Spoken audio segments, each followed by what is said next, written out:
Then she was just like, oh, like that, oh. Then after that, she like, because the most iconic thing that she asked was, so are you going to be a prostitute?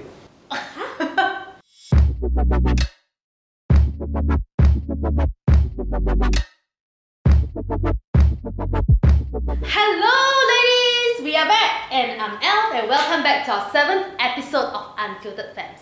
The objective of this talk show is to provide a platform to openly discuss and normalize topics that are often considered as taboo or uncomfortable. So by doing so, we encourage open dialogue and create a safe space for women to share their experiences, concerns and questions. So over to you, Wei Ling. Alright, so for our 7th episode of the Unfiltered Femmes, we will be talking about resonating change, the journey of coming out as a transgender. So we have invited Ms Eliss on the talk show to share with us her first-hand insights into challenges, triumphs and emotional nuances of coming out as transgender. So let us give a warm welcome to Eliss! Welcome, Eliss! It's so nice to have you here. Let's do a short introduction about yourself so that our audience out there know a little bit more about you. Yes. Well, I'm already approaching 50 soon. Wow, you don't look like. Oh yeah, okay. thank you. And yeah, so I'll be celebrating my last 40s this year or in next month. I was in this newspaper last year where the journalist interviewed me because there was a creating awareness, and also I'm a Singaporean. A lot of people are like, are you Singaporean? No, I'm Singaporean, and I live in Singapore all my life. For the longest while, it took me a lot of courage till I decided when I was in 40s that I decided that I need to make a massive change in my life. Wow, so it was only in your 40s? Correct. Like you did not make known to the public in a way that you are a transgender until that. No, everyone, a lot of people were shocked because they have absolutely no clue that I was who I am. Yeah. So before that, how were you like you dress up really still look like a guy, but inside like 内心 you are like a female? Is it like that? Is that what we like what you are? Or is it like since young Since young, I already have the inclination already. Since young, I have the aspiration of like looking at the classmates and then like why am I not like that? Why I have that kind of aspiration? But of course, I was also quite boyish boy. So I play marbles, catch spider, that kind of thing. Wow. But I'm not very good at catching spider. I think none of us is very good at catching spiders, very scared of spiders. No, yes, so thank you so much for your introduction, Eliss. So we are so excited to have you on board on our 7th episode, and this is really really a very exciting and interesting journey for you to share your experience, and I think this also inspire others that is also facing such of issues as well, or thinking of how do they navigate in this area, right? Because I think even right now, right, sometimes we also feel like, will we say something wrong or wrong thing whereby we don't have the intention to hurt someone, but maybe with the question that is being phrased, or how we actually discuss about that certain topic. So maybe Eliss, you can actually share like a little bit on like your take on this, like since like right now you have like sort of like transform and then you do this is really what who you really want to be, like when people speak to you or talk to you, have a conversation with you, do you feel that people are more careful in terms of when they are and like, are they like more conscious of what they are trying to say to you? They do. End of the day, we are still an Asian society. Right. Compared to the Western world, people are generally more courteous and more tactful and friendlier in terms of like how they are posing the question. Of course, there's always this very terrible word called woke. So where recently our politicians are still talking about it, where people are overly sensitive and it's a form of negative connotations to young people on this kind of new concepts. But generally, you see, we are Asians. So this is why I fundamentally believe we are Asians. We have a certain amount of the way we are courteous to each other. We are respectful to each other, then let's just continue with that. But if you ask me, am I tired of answering a lot of questions? I do. When I first started, it runs in the family. I'm a storyteller. I really like to tell stories. In fact, I tell stories as a form of living in my career, in my job. But then on the other hand, over time, I probably reaching a little bit of the space where I get very tired of repeating the whole story over and over again. And being a storyteller, right, maybe it's a good thing also, that I cannot resist. I like to K-drama it. So, be a little bit more dramatic. Yeah, I think everybody needs to have a bit of drama in their life. Yeah, I have a lot of drama in my life, but when I tell stories, when someone just trigger me to start telling stories, I just K-drama the whole thing, right? Then after that, next thing you know, it's like 1 hour later. So at worst part is when we are swiping apps, right? And then after you start to chat with people, chat, wow, that is really like 1 hour K-drama. Then I realized that the conversation has detailed, is it? Yeah, it became like it's all about my story, and I also realized that I keep repeating myself. So I do enjoy like having come to a platform and I just like one person share. And then after that, then after that, if they want to really find out more, they can just revisit all these conversations that I have and this content. That's also, in one sense, of course, I must explain to everyone that my journey is, there's a lot of similarities, but pretty much like there's a lot of uniqueness to it. So this is the part where I need to be very careful that for let everyone to know. But one of the things also I like to say is that for a lot of people who came to ask me about it, there is generally experience is the word is curiosity. The curiosity, the awareness, and within the community itself, of course, you have the lesbian, the gays, and the LGBT. LGBT, right? Yes. There's a lot more L and Gs. In terms of T, in their personal circle of friends, there seems to be a lot of lesser exposure. So if you ask anyone, do you know anyone who is lesbian and gays or potentially lesbian and gays, they usually like, oh yeah, I can count a few. But then when you talk about transgender, then they will like, I do know one. Yeah, you may know one, but then you will have two gay friends and three lesbian friends. You will have a bigger exposure to that space and lesser exposure to really interacting with a transgender. So that's my experience. That people actually, when I came out, they actually write notes to me and tell me, or people when I got know a new people, and then they came to new friends, they came to know that who I am, then they will just make this kind of remarks saying, oh, actually I don't really know anyone that is like this, who are trans.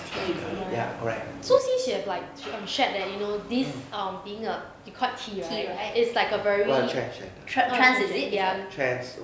Yeah. I don't know.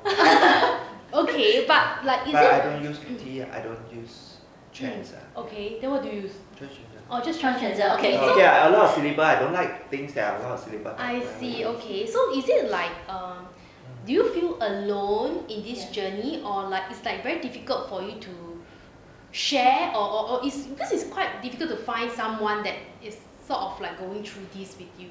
So do you find it like it's a very lonely process, and it makes things even more difficult, right? Because like you're nobody to.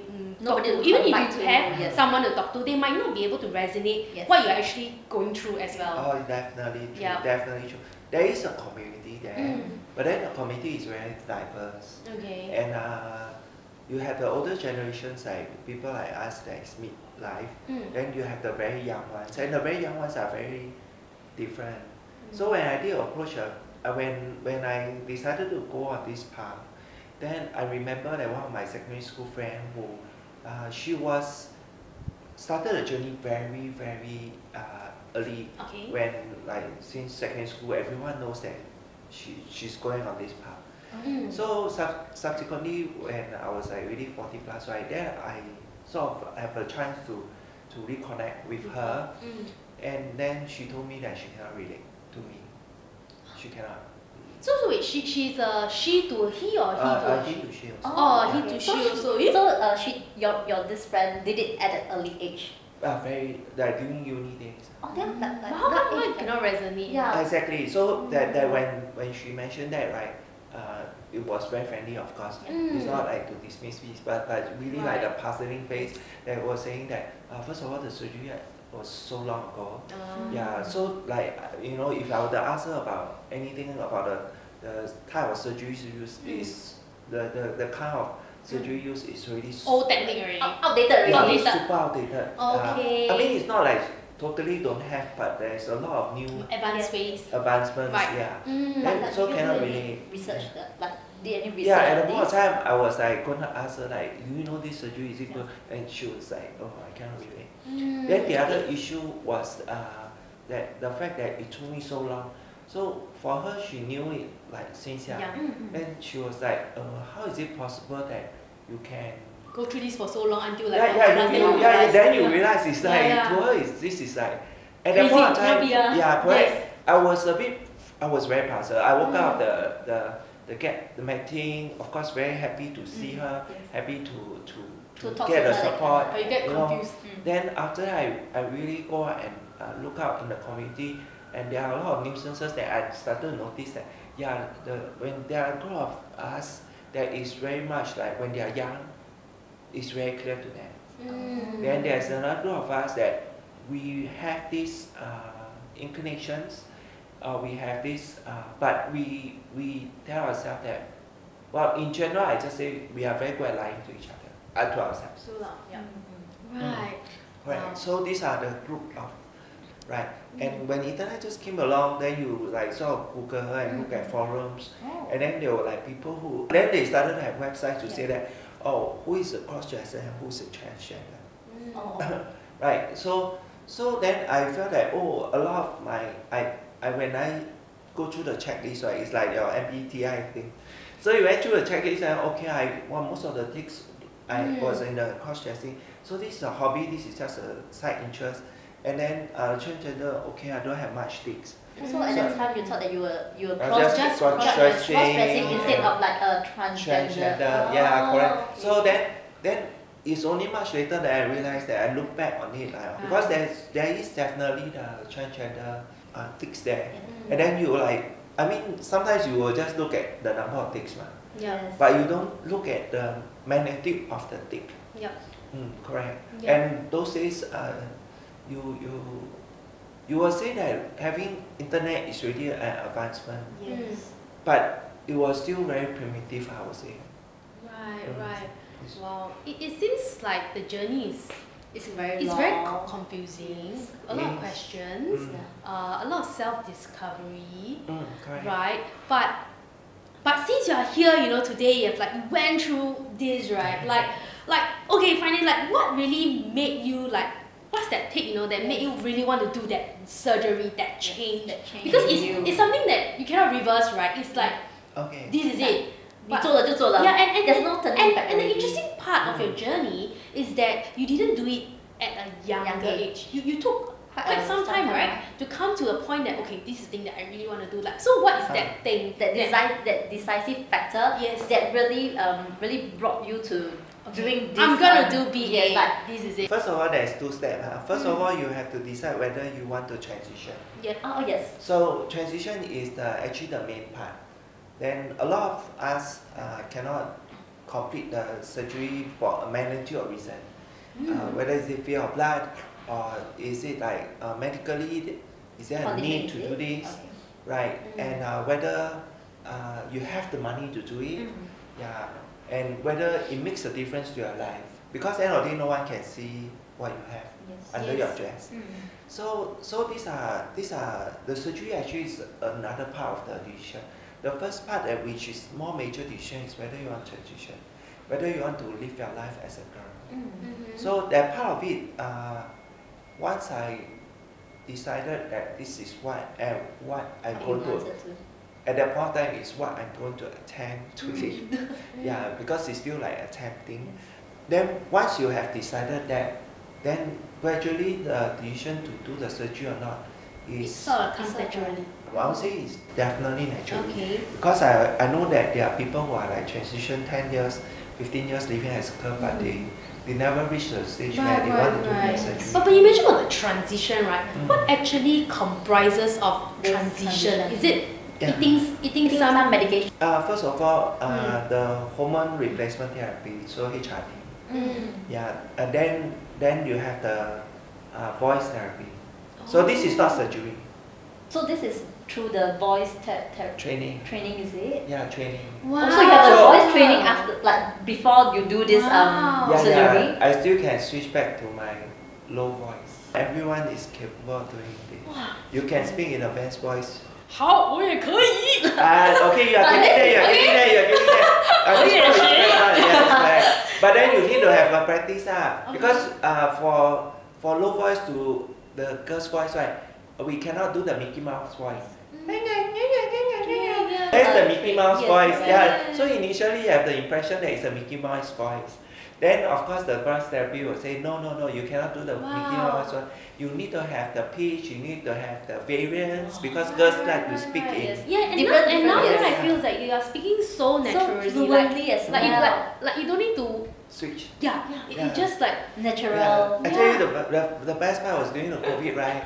Then because I haven't openly transitioned, so we are on the Zoom, right? Yes. Then the Zoom itself is still the male voice.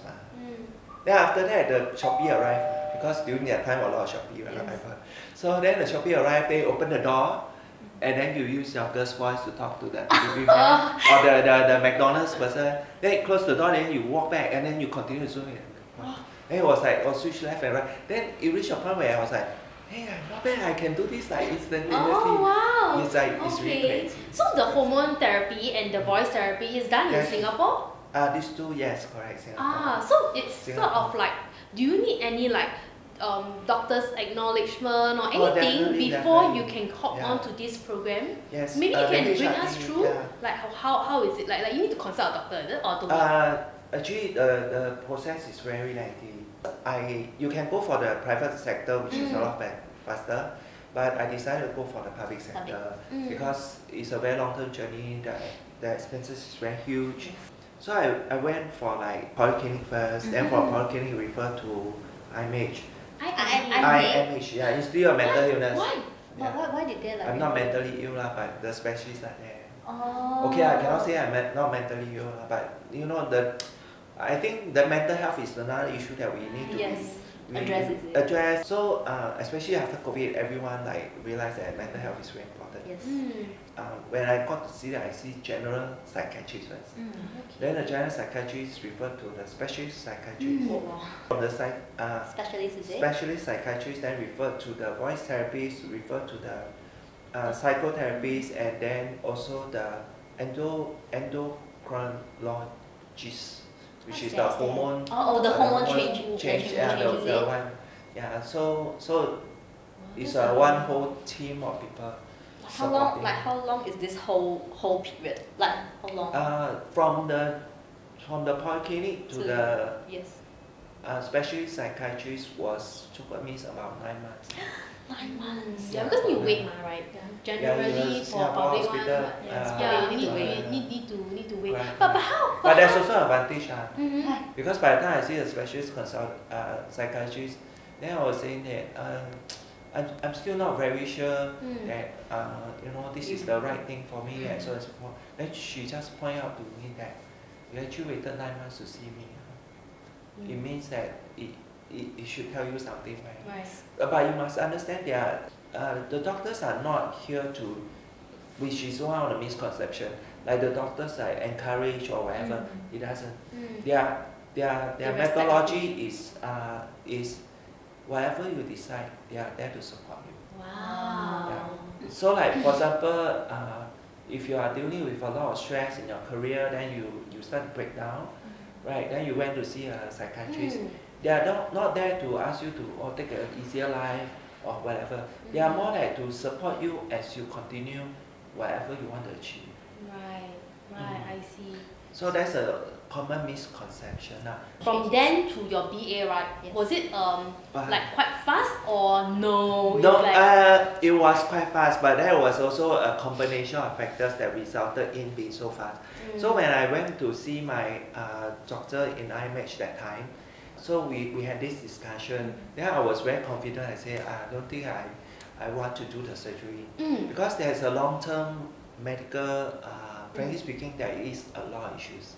So you mean that after the post? Yeah, the post-operation. Yeah, I still have a lot of follow-ups, and I still have lifetime maintenance issues. So I was like, do I really need to do the surgery? Do I really need to? Do you want to like go through this post-surgery? Because it's not if just I about can live my life as everyone already accept it already, and no one is not really going to see what is under your skirt. Then why go through this? It's like a lifetime, you know, you go through Yeah, this. correct. I was like quite confident. I tell her that no, not at this point of time.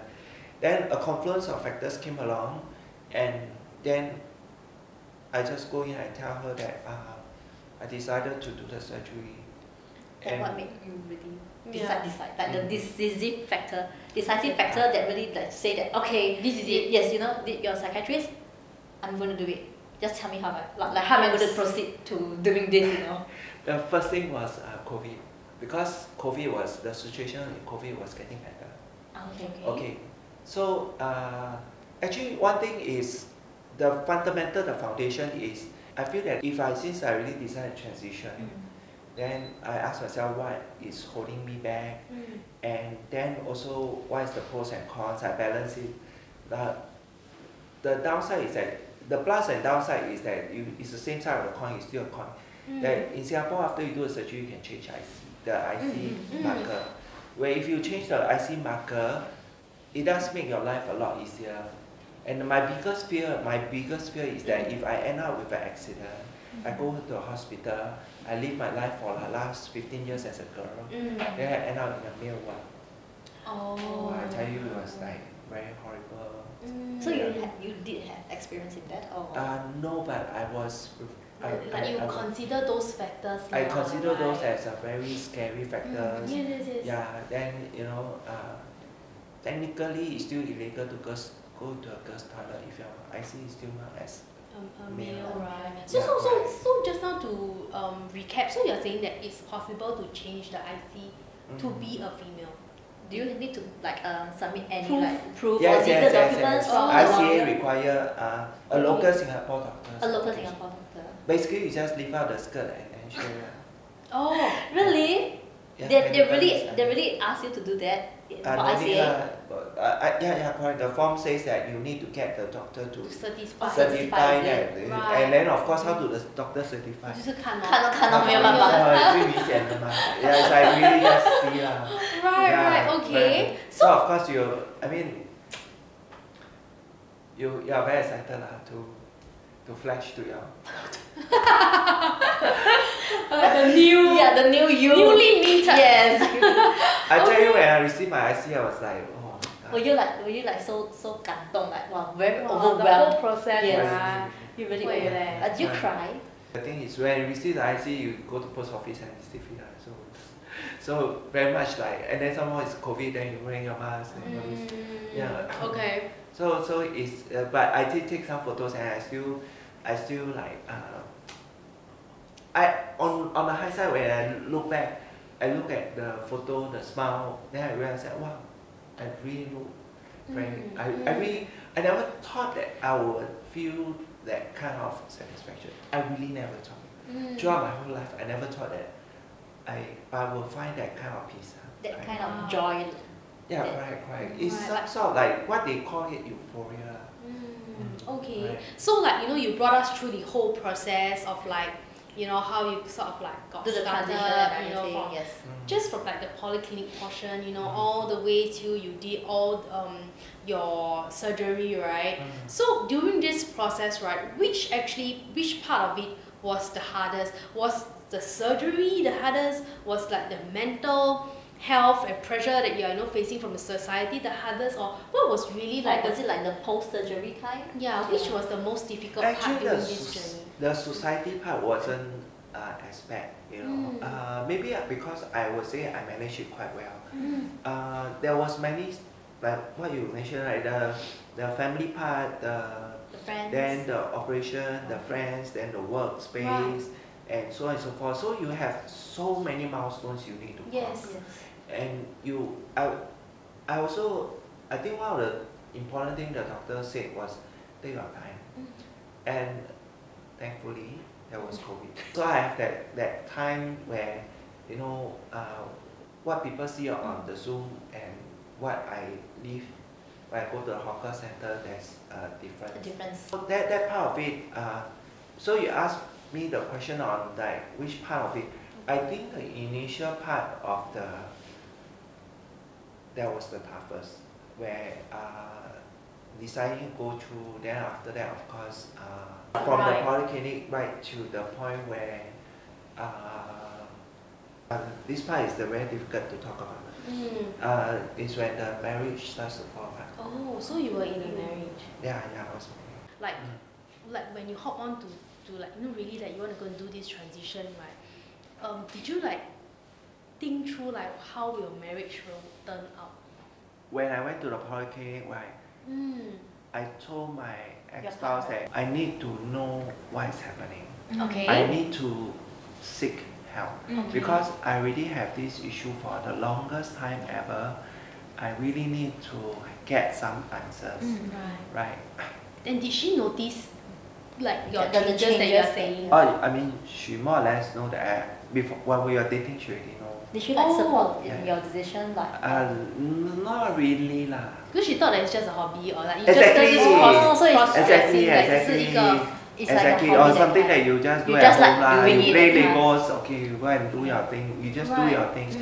Yeah, but not to the point where you want to undergo this whole process. Yeah, go through the whole process. That's like a massive step. That's like you know. Then what took you the courage to spill, like to really tell her that okay, I'm really going like for this? Or she just that part is really mismanaged. I tell you, it's really. But then of course you look back, you also don't know whether how you can do this better. There's no easy way. Whether if you are, let's say for example, if you are 20 plus or like 18 years old, then you want to talk to your parents about it for the young ones. There's no easy way to make the whole process easier because it's the whole thing is just like you are just fumbling on. As much as you can go to forums, you can go and do internet research, and then everyone like offer some comments and so. But you know, these are all very dynamic situations. You just like at the point of time, the main focus is still very much like, who am I? What am I? And you know, like then also trying to answer those questions and what is my choices? What is my options? If you are just like meditating yourself through that process, sometimes you can gradually. But then when you have other people who love you, who care about you, who is also have a stake in your journey, then it becomes a very dynamic situation where you voice out something in your mind that is still very uncertain. The person's interpretation may not be aligned with yours. Aligned with what you are thinking. You may be posing a question, but the person will interpret as you already decided. Yes, then why ask for my opinion that time? Exactly, right. But on the other hand, you on the high side, right? You like, 哇，女人的直觉 is the best. 男人都是很傻的。Well, I mean, thanks Eliss for like opening this up to us, because like even hearing you sharing about this, right, give me goosebumps. Yeah, I feel like it's so difficult, like to be. It's so difficult. Yeah, I mean, I can feel it even like, you know, by your sharing. So how was the family support like then? Because you have like, you know, your spouse, and you need to sort of like probably manage her feelings as well. Then you need to manage your own feelings and try to answer all those questions. Like, is there any community that you go to that that is able to help you like voice out all these like uncertainties inside you, and then is there any listening ears or not for you to voice out all these issues, concerns that you are facing? Well, there's Facebook, right? But in general, I would say that the biggest support is still the medical support. Okay. That I really like lean very hard on, and I will still advocate people to go for that. Okay. There is a community, but because at that point of time I have a very professional career, then I respect my spouse in a sense that we, you know, until things are very clear, then we should keep this as quiet as possible. Right. So I never really meet up with any community member. In that context itself, that was maybe to me is a challenge that I kept to myself. And then family members doesn't know. It's already like confirmed, stem and chop, and more or less like I'm already on the way. I'm already on the hormones replacement therapy. I already doing my voice training.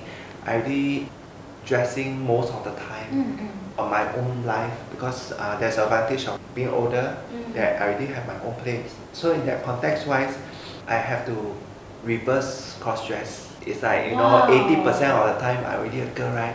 Then just because you have to go and meet your parents or family, you have to dress as a male. Yes, correct. So I have to reverse cross dress back. Yeah. So it's very disorientating, especially going to toilets. Yes, definitely. It's like you go to the toilet, you stop, you check, then you look at what you wear, then you sometimes right, then disorientating at the point of time. How did you manage? But I feel like you really need to be very strong. And then after that, there was this very dynamic situation of COVID, right? So today 2A, then to phase 2A, then phase 3, 3. And then the company was like, oh, you are come back to office, don't come back to office. So it's like everything is all like happen at the same time. I don't know whether I should be thankful, because it does give you a lot of private time, but at the same time, there was also a lot of like uncertainty. Because now you cross dress? You mean, to your family? No. Then I came out to my siblings. Oh, okay. But my mother for a very long time. So your mom actually know that you like cross-dressing as a girl not really. Not really. I think when I was doing the polyclinic, that process, I really sound her out already. And did she like act out like was she shocked, or is she like in disbelief that, oh my god, why is my son she just played a very supportive well, she was but contextualize the whole discussion. She was already almost 18. Then she was just like, oh, like that. Then after that, she like, because the most iconic thing that she asked was, so are you going to be a prostitute? Conception is, and I can tell you the current media, right, that's do play a part now. Yeah, the local media, so on and so forth. The thing is that if you transition very smoothly, right, then you act on the TV show, right, no one can tell that you are actually a transgender. Yes. Right, there's some examples in media. So then, but then otherwise, how do the media portray you as a transgender? They get a real girl actress to act as transgender. So there's a lot of challenges in the media. I recognize that. But then on the other hand, if they always portray us like this, people will think that they are correct. So which unfortunately it is what it is. So we hope that there's more other representation, because if I look at after I came out, after I in the community, then I get more involved in the community. I get to meet more people. There's really a wide spectrum of us having professional lives. Lawyers, lawyers. You have the engineers. You have the programmers, software programmers. You have people doing marketing. You have business analysts. Of course, you do have people who are doing cosmetic sales. And I can tell you those girls, they are doing it because they have if they have a better career choice, if they have, but they are thrown out of family, they have no career path. They cannot continue education. So they generally sometimes incline to that. So they have like limited career choices. So maybe it's also the thinking of hindsight. Maybe it's also good in a way that you transited later, because you sort of like during the early parts, you are just. My secondary school friend, she's doing very well professionally. So I would say it's like subjective. It's really subjective of whether you get thrown out of the family at that kind of age. Right. Her family member was supportive, and then she continued to go for her uni degree and have a good career path. Then so it's whether it's really what happens when the person come out, how supportive the family members is. I mean, in Singapore, we all know that education is very important. Yes, if the person has a chance to continue education, the education, there won't be a problem. The saddest story I ever heard was that when the child was in secondary school, then was bullied so badly that the mother has no choice but to take her out of the school system. The teacher says that we give you the homework, you bring back home and then do homeschooling her. Then after that, once she reached a certain age, then they are really regular family, as if they are not well-to-do, no choice send the child to Australia studying. Yeah, then the father don't support, so end of the day the mother has to work and spend all this money on the child. Yeah, correct. So do you think it's fair? So actually you see from third party or like strangers, they see that 很像 like they always have a like they have like a second, like they will take another look. They thought that it was, they feel like it's easy, but actually you all need to go through so much to really to make this decision that is like a lifetime, and there's no turning back, and all that is like they're just judging you from afar, like, so it's like without context. Yes, without context, just like. Is that the reason that made you come out to like share more about your journey? Like, or what was... That one also is like a confluence of factor in life. Of course, I would definitely, given my character, there is a bit of inclination to do that. But on the other hand, when I wrote my FAQ, I basically tell my friends that I had an FAQ, it was about 11 pages.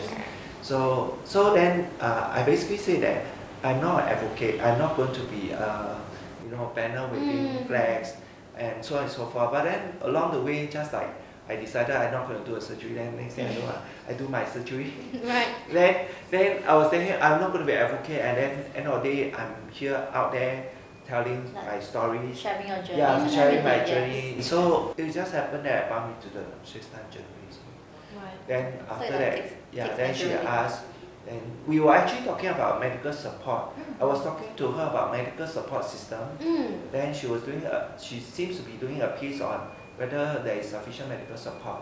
Or rather, I wanted to preach to her that, the medical support system, while I benefited a lot on it, there is still a lot of challenges. So, and it's very scary at very parts that all this kind of medical support is denied if the parents don't agree for the younger ones. Okay. So is it still like 18 or 21 or something? Correct. But by the time you're 21, and if you started very young, you already have these challenges. It's going to be very, very challenging. Yeah. Even then, the medication is very expensive. I mean, I do struggle because the cost of the medication, and I'm taking subsidized rates. So for them to, even at the young adult, 21 years old, you have to pay like hundreds of dollars just to maintain the hormone replacement therapy. It's quite a challenge. So the family member support is very important. So that was the context of me trying to talk to her. But then after that, then subsequently she asked, hey, I'm doing this piece, do you mind? And and then at that point I was like, just friend again. I told you I K-drama the conversation. so she heard the story as part of getting to know me, thought that it was like maybe she can publish an article on it. Yeah, so then that's where I thought like, okay then go ahead and then go ahead and agree to it, and then the article came out. Right, okay. Yeah, I got very famous. So now like, should I say it famous?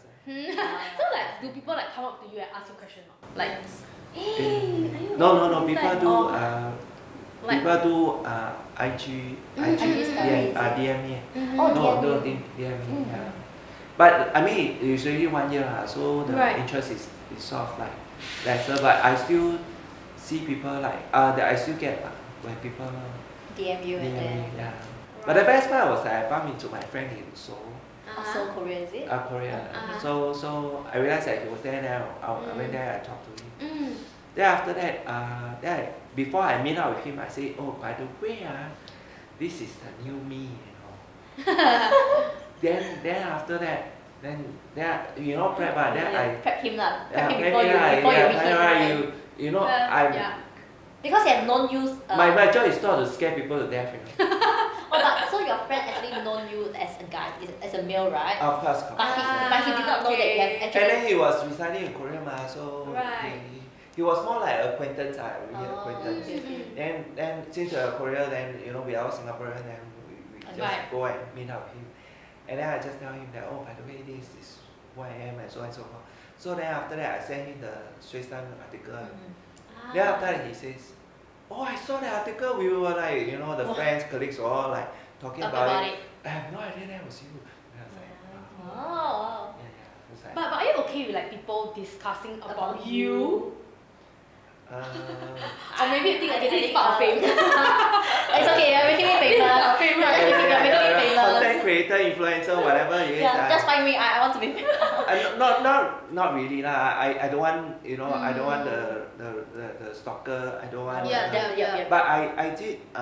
After the newspaper came out, there was also like, you know, this is a girl's thing. Yeah. Right. It's like I have to increase my sense of fear, because you know in my previous life we don't have this kind of context of fear of like being stalked or being like, you know, sometimes I get nagged lah, because we don't have that kind of innate of fear, so I have to really like step out, you know, that when people DM me, I have to be very cautious. Right. Yeah. But just out of curiosity, like because after you did this surgery, right, do you still have like males or guys molesting you? Molesting? Yeah, like touching you, like outside people, like they don't even know you one, that they just like. No, people who know me. But people who do not know you. I mean, people who know me may like bro me, oh. But they bro me, then you like. Okay. You know, like, hey bro. Okay. Yeah, but then you're like, that's my bra strap, you know. Okay.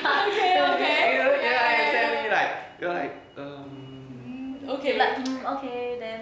Yeah. But you just then what should I do? I bro you back. Oh, I stitch you back. Then they were like, hey. They me, because like to them, like, I mean, they are not transphobic. And they are not gay phobic, but you know, like. Maybe in a joking manner. Right. To a certain extent, this. Okay, but I'm quite a playful person. There's very difficult conversations. They are very challenging conversations. They are very, you know, end of the day, I don't own their memories. Right now, right? So I read a book and they talk about the discomfort of, because we suddenly jump up, and for us, it's a glacier, you know, very long time. From like you 8 years old, you start to have this awareness. Then after that, you reach 40 plus, and you like, okay, so everything is a very slow process. But for them, it's like a very jarring thing that, oh, this person I know suddenly becomes another person. So to them, it's very jarring, and then that's their memories. And like my siblings is worse, because they have so many memories of growing up, beating me up, or you know, scolding me, or playing with me, playing marbles with me. Then it's very jarring for them. So they need time to actually accept you as. And then also, of course, we have to come into a kind of understanding that how we can move forward. Yeah, correct. At some point or another, you have to let them know that this is where I'm definitely going to move forward. There's no way I can go back. And then, of course, they will have challenges of like, it's a daily challenge. I tell you, this is one of the challenges that there are people who know me for the longest time, and always remember that 高富帅 or whatever 帅, and to still call me he. Did you like feel a bit like you feel hurt? Yeah, that hurt or that someone that. No, I feel like I you know, because comparatively I would say that there's this word called pass. So I'm actually passing quite recently. Like, and then if it's a group of people, right, some of them know, some of them don't know. And then you suddenly call me he. Then you call me he, now it's not I paise, they paise. Yeah, Yes. because they are the one that looks like they dementia. But I'll just like, okay, yeah. But I will not take a hammer and hammer them. But I will do, sometimes some people, if it's just a genuine thing that their brain cannot switch, right, then why I should get angry with them? I think in the Western world, that one is very prevalent. They intentionally and purposely what they call dead name you and refuse to acknowledge that you have made this change. Right. So it's a very muddled conversation, very complex situation in the Western world, as well as I think this is our world. Yeah. This younger generation world, okay, I like to call it our world. Okay, where you know there are a lot of changes and a lot of dynamism in terms of the vocabulary, in terms of the world we see. Right. Yeah, so then there's a lot of stigma. So a lot of people are like saying, oh, like, wow, the Gen Z is like that, Gen Z is like that, or Gen Z are very lazy. Always like this kind of thing. Then, but I work with so many dynamic young people, right? And they are like even more hardworking than when 20 years ago when I was young. So I mean, sometimes the categorization is something I do, but it's also at the same time, I don't think it's fair. So to them, their mindset, how they vocalize, how they call me, I would say give them time, but I will still remind them. Yeah, I will still remind them. Like gentle reminder. Yeah, correct, right. Yes, and you can see I have my girly. Oh no, the one I just. I just show it. Like you see, I have Right, can you see? Yes. Oh, so cute. What? Okay, so talking about girlies, right? So you went through the BA journey, and of course, just now you shared a little bit about us before we started that you know. There's this +4-ish systems, like how does this work, and like we will please no, first of all, okay, I tell you, right, because as girls, right, you all grow up, you all have mothers to slowly teach you how to be a girl, right? Yeah. Like they will have I mean, most of them, I have this some form of discussion with y'all about all this kind of like what kind of clothes you should wear, how you should sit, right? Then after I slowly introduce you to the concept of bras. Yes. Yeah, but for us it's like no law. It's like how you have to go and discover all this yourself, and then of course the earlier stages is like you go into the shop and you say this one is for my girlfriend. Right, yeah, so then you have to try to figure out things out. Wow. So it was really a challenge, and even right after that, my body starts to change. Right, I go through like supposedly a second round of puberty, and there was a lot of changes, and I also came to understand that, oh my God, actually I cannot find bras that fit me. Yeah. And first of all, you will start to realize that actually, you know, when we are cross-dressing, it's only that half an hour, 1 hour. Yes, and not the whole day, right? Yeah, correct. And those days were very funny because you're like, oh, wear bra means I'm going to be a girl for that 1 hour. So I'm very happy. But then after that, then you wonder why girls are, first thing you go home, you want to take off your bra. Yeah, correct. Free hour. Yeah, correct. So now I'm like, now I perfectly understand, right? Perfectly understand. So in terms of fitting of the bras and the girlies, right, I think this was something that I really struggled with. Yeah. So there was one time I said, how come it's always so tight? Why can't I breathe? Yeah, I mentioned 36, right? 36, right? Yeah, the bra says 36, right? Why it cannot fit me? Right. Yeah. Then first of all, I took out all the bras, right? I mentioned, right? 36 is not 36. That's the first realization. I was totally shocked. Right. Then they say, oh, because it must have an elasticity. Elasticity. Yeah, right. Then I take couple of the different brands and oh my god, it's 32 and then the 36 most of them are 32, some of them even 30, you know. But then 36 and 30. So I went to Google reading quite a bit on this. Okay. Then I discovered that there's this such thing called plus 4-inch system. Yeah. Okay. Means whatever size that you measure. Yeah, you measure. You then take plus 4 inch. Okay. And when I did that plus 4-inch, right, and then I started to search for like 40 band 40. Then it seems to better. You feel more comfortable, more comfortable. Feel a lot more comfortable. There's no like struggling with your hooks and everything. Right. And then you know the when you are too tight, the fats will. Yes, the bulge out, right? The bulge, the bulge, right? And then the bulge, when you wear tight-fitting clothes, it doesn't look nice. You can see the bulge, right? Yeah, that was me buying 36 band when I was 36. Okay, so maybe you did not really get to clarify, this 4-inch system applies more of like because you went through the male to female, because is it the because body of the structure? ribs, that part, or? I think it's the how bras are designed, right? Because definitely, if I was to tell people, my ribs, definitely my ribs are different from girls because I think autonomy-wise, guys have one extra rib, and then our rib size is much bigger. Right. Yeah, right. So that part of it is different, and the shoulder to chest, the ratio is also different. And also broader, right? Yes, very broad. I still have a broad, but nowadays I just tell people I swim on. So. I find clothes that try to like, but I still like to conceal lah. They will say that must cover lah. So but like today I purposely cover because on camera it always look better. That's why I like to wear black. Pro tip, always wear black. But I still like to show my yes.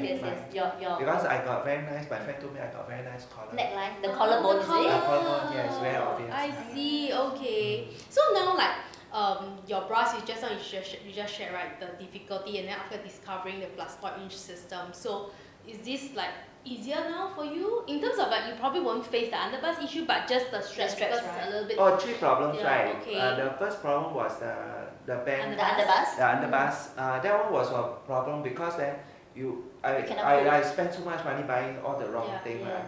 So then you realize that maybe I should go for 40.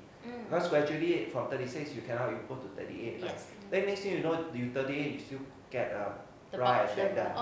Bra extender to make yourself more comfortable. You can last the day. Right. So then after that you have then you realize that then I should be buying 40, 42. But when you look for this kind of sizes, you got 2 issues. Before my breast augmentation, the BA, if you look at size 40, right, they're all like cut. So because those were very early stages, so then you are like, so how am I going to fit this on my body? Yeah, right. So it's like too big. Then you have the challenge. So that was the second challenge. Then the third challenge was the bra straps, because the proportion of the body is different. Yes, the bra straps, right? Those are times I can remove the straps. So at that point of time, I do have like some bras that you can remove the straps. Then you go and look for straps that are very long. Then you just change it into correct. But then over the recent years, I realized that the kind of design is being phased out. For whatever reason, I don't know. So that's why it's very good to find out from you why is it so. Is it like because it's a preference or But then there was like some brands the back one can remove but the front cannot. Yes. Because usually if the design doesn't really require doesn't allow you to remove the straps at the front, right? Usually we will just do like we will just seal it off. We'll just seal it off and then don't have that option. So it also depends on the design as well. Aspect as well. Yes. Right. I'm sure that without remover, then it's a lot easier to. I mean, the support is much better. But do you prefer wearing like with straps bra or without the straps bra? I really have a lot of problem with straps. Like I think just now I was adjusting it. Yeah, because it does really quite. It does slip off, is it? It slip off, and then I know that it's because the bandwidth issue lah. So finding one that can really fit pre and post BA is still a challenge. Really a challenge. It's still and a I'll tell you, challenge. sports bra is like, oh my god. Sports bra, why? The sports bra is the just pull over, right? Correct. Why don't have? Yeah, because when your shoulder is so big, I tell you, pulling over is quite down. You will feel suffocated. Yeah, after you pulling like, back, no, you always get stuck. The head. Then you get stuck. I When you take it off, you yeah. are stuck. Yeah, you are stuck. So then I went through many sports bra, and then I go and try to look for those that got strap. Got the hook one, is it? Got hook one. Yeah, but the thing is with BA, right, I don't really need a lot of support. Because at this point of time, it's really perky. When I run, it doesn't bounce that much. Wow, that's the perk behind doing That's the perk. I don't know, BA. but you still have a bit of like bouncing, don't look so fake. No, The natural. first few months is really tough. The first few months is very high, looks very fake, and it's really quite not moving. Actually, I'm curious, right? Like last question on the BA, right? Is that because the skin, you don't have so much skin, right? So how does the doctor, right, help you to create that effect where your skin is so It's stretched, yeah. It's stretched. It's stretched. It's stretched. You It's stretch the automatically skin? stretched. Yeah. Oh. So I tell you when after the BA. Okay. So the pain was totally unexpected because I went for the bottom in the whole stay in Bangkok. I went for the bottom first, then I went for the top. So I thought that the top, based on the internet, says that the top should be less painful. because it's like Jiaowei also say right, immediately discharge Yeah. So you just like, oh okay, I cannot be worse. Oh my god, then it's okay. I'm not trying to scare everyone, but the thing was there are multiple layers of pain, not skin scratch, because they cut through the muscles. Yeah, mainly for us because guys got the. Like a pack, correct. So we have extra layers to cut off. Then you have the nerve pain. The nerve pain is the most unexpected one. There's some bruises. Bruises. So there's a skin stretch. But it wasn't enough. All of these factors the skin stretch wasn't unnoticeable. Unnoticeable. Okay. Yeah. So the nerve one was the. One nerve one is like people pour kerosene on you, then after that light a fire, then you like. Wow. But are you always on painkiller during that period of recovery? Because it's so painful. Yes. So you need to take the painkiller for a long time.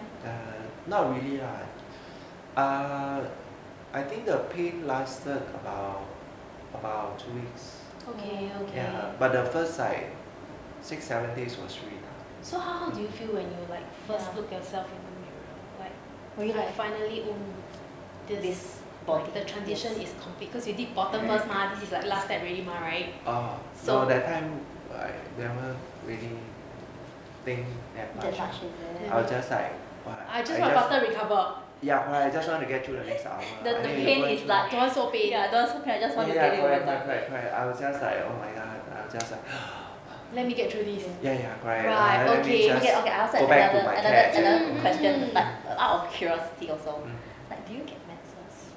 Oh, that one, no, definitely. Yeah, but it's a very common question. Yeah, I wanted to know uterus. Don't have the ovaries. Oh, don't have ovaries. Yeah, don't have ovaries. The technology is still not that. Oh, got uterus No, don't have uterus. Because it's just okay. So because I wanted to know. No, there's 4 things, right? 4 things, you have the clit, you have the vagina, which is the canal, and you have the uterus and the ovaries. So the last 2 don't have. Okay. The last 2 don't have. Right. Now you're clear? Yeah, of course. Okay. So we are coming to the end of this episode, right? Maybe we can end off with maybe from Eliss, right? What is the one advice that you give to someone who's struggling with their gender identity? For me, I would still say that the Singapore's medical system is really important. Yeah, so do go and seek help. And I think for family members who have a family members coming out to you, then be understanding, be like my mother. That is very supportive of you throughout this whole journey. I tell you the relationship like improve like 1,001 times. So yeah, be supportive, like especially if the person, you will see that there's no way she's going to be a girl, you know, and throughout the whole transition process, you will like, the person will still exhibit a lot of previous self kind of behavior. Just give them the space, give them the time, and then of course for someone like us to also give our family members the time to adjust to our journey. Yeah, correct. Because both parties need to understand and come. It's a very dynamic situation. So both parties have to slowly give each other the space and the support. And to come into a mutual agreement, I would say. And I just want to say that this is very important. By working through this journey together, end of the day, no matter what, if you're this family member who's going through this process, they will become a contributor to this society. I want to let everyone know that we want everyone to contribute to this. They can be a very useful person. They may not reach. The biggest thing is that you have so much expectation of your child. Like you get married, have kids, and so on and so forth. Then after that, they take a different journey, and then you are like, oh, he or she is never going to experience this, or so on and so forth. Actually, put that aside. Just focus on whether the person can live their life happily, and also they can contribute to a society. And really coming terms to your to really this is your identity, you know, and then be more open about this the journey that we have shared earlier on, because I think what we have just shared is really just a little small little bit of what you have went through, and it's so difficult already. I really just feel that it's so difficult already. So it's always remember that it's never easy for someone to make a decision like that, because it's a huge change, not only on the outside but over here as well, right? There's so much, you know, it's like all aspect on you. It's not just one factor only, right? Really. 3 K-drama series. 3 K-drama. Queen of Tears, and you have the Something in the Rain, and you have the Legend of the Sea or whatever. Yeah, usually like it's a mixture of like 3 K-drama series. Right. So so Eliss, where can our viewers find you at on your IG? Yeah, on my IG you can look for my name. Eliss. Really unique. Okay, right. So thank you so much for coming down today, Eliss. Wow, it's really a very in-depth discussion, despite we just covered a little bit about your journey. But thank you so much for being so generous and being so open about talking about such a sensitive topic, especially we are still in this part of the world, and having this conversation with us. I actually learned so much from tonight, and it was so good. It's just like 3 happy ladies chit-chatting, and we sharing so much their knowledge on transgender as well. Really, it's very hard for trans to really step out of their comfort zone to talk about all this. But you really did a great job in doing this. Wow, so kudos to you. Thank you. So thank you so much, Eliss. And I'm Elf, and we have Wailing over here, and we will see you on our 8th episode